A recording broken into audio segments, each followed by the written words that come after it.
Hello everyone, my name is Liad.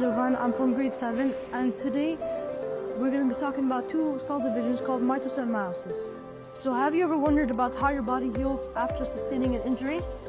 Well, that's where mitosis and meiosis happen. So now my friend Vial will start explaining about the two cell divisions. Hi everyone, my name is Vihal, I'm grade 7.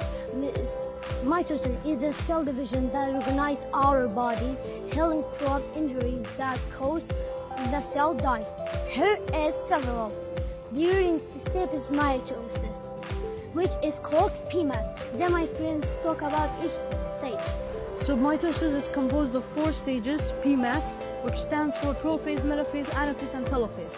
Prophase is when the cells start to grow large in size and the chromosomes will divide. And then the nucleus will break down or dissolve.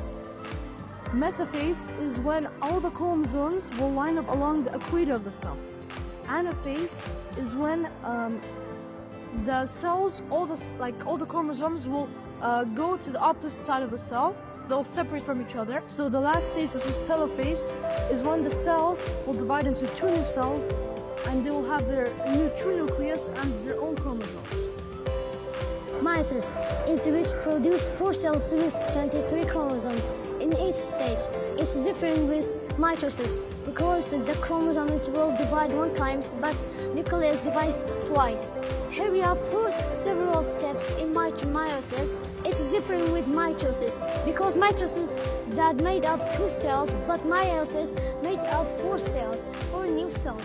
My friend talked about the stage.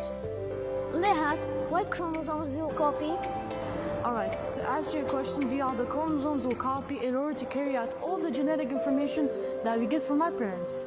Fun fact about mitosis, do you know in 1 minute, 300 million cells die inside your body, and in order to recover that amount, 50 million new cells will replace that amount.